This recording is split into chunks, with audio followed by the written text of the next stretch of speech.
Hey everyone, I'm Ashley Coons and I'm going to show you how to do an abstract painting today. So this video, we are starting off with this painting here. I've had it available in my shop for quite a few years. It hasn't sold, so it is getting an upgrade into this. If you loved it the way it was before, don't worry, I have this similar one available in my shop right now.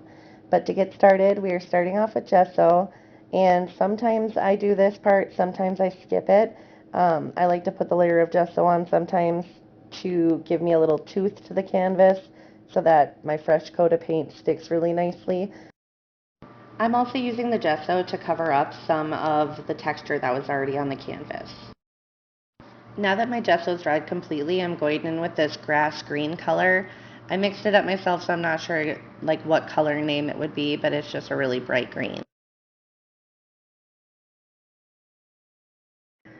But next, after the green has dried, I'm going in with this turquoise that I mixed up, and I thinned it with a flow aid and some water because I wanted it to be a very thin application, and brushed it on. And now I'm taking an old towel and just kind of wiping some of that excess off because I want that bright green highlight to still show through, and adding the turquoise over the top just creates more depth to the painting.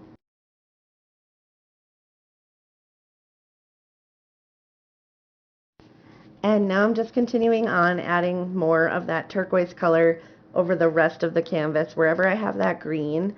And I left the middle part of the canvas white with gesso just so that when I start adding other colors, they really pop.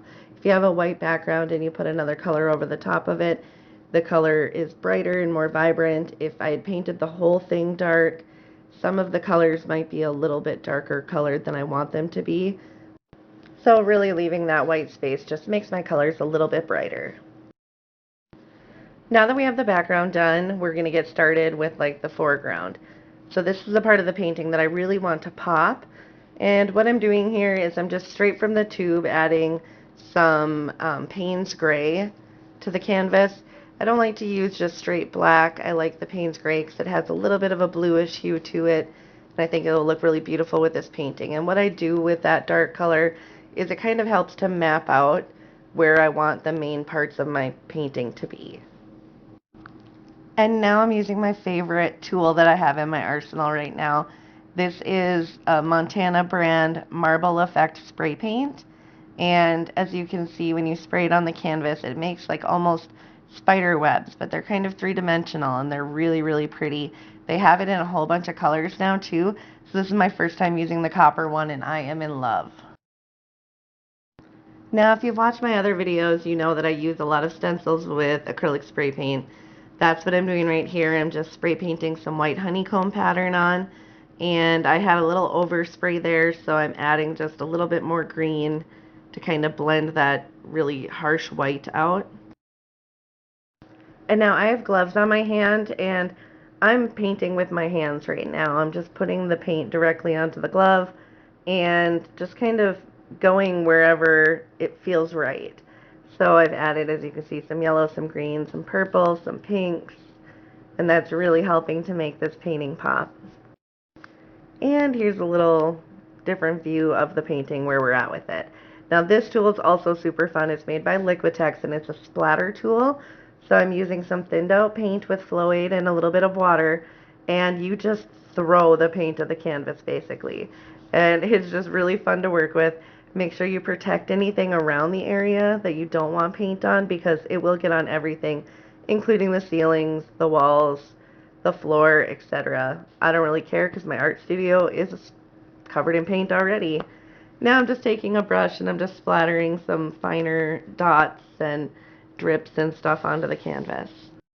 And here's another little progress update so you can see some of the details in it with the spray paint and the spiderweb paint, the splatters, all the stuff I applied with my hands. And I like doing some of that with my hands because it gives a little bit softer effect. Now I'm grabbing a Posca paint marker and just drawing some dotted lines, some fun squiggles, wherever it feels right on the canvas. And in between all these steps where I'm changing tools, I let the paint completely dry in between. Otherwise, if you try to go in with that paint marker, you're going to pick up wet paint off your canvas and it's going to ruin your marker. This tool right here, I found it in the bakery aisle at Michael's. It just makes cute little dotted lines. I'm sure you've seen it 100 times in my videos because I use it all the time because I love it so much. And so it's really fun and easy to work with. You can roll it around the canvas very nicely. It glides very smooth. You want to make sure your paint is a little thinned out before you use that tool though, otherwise it gets kind of gummed up on there and it doesn't transfer well on the canvas. So now I'm going in with brushes and palette knives and just adding some more layers of similar colors on top of the colors I placed with my hands. And here I'm adding some metal leaf. This one is copper metal. And I love the way this stuff looks. It's really fun and pretty. Add some nice shine to your painting. And then once I have the leaf on the canvas and on the glue, I kind of bunch up the wax paper that holds the gold leaf and I rub it gently over that area to diffuse the edges a little bit so that it's not just like a harsh square of copper on my painting, if that makes sense. And I'm going in again with the palette knife and adding more highlights to it. I do all of this stuff in different layers so that, you know, everything feels really cohesive. Now, after an hour or so, I go back in with my paintbrush and brush over the metal leaf and get all the excess off. And here's a really sexy, like, slowed down version of removing that metal leaf. I don't know why I filmed it this way, but we're going with it. I think it looks cool anyways. What do you guys think? Does that look cool? I should do more videos like this, like ASMR ones for TikTok.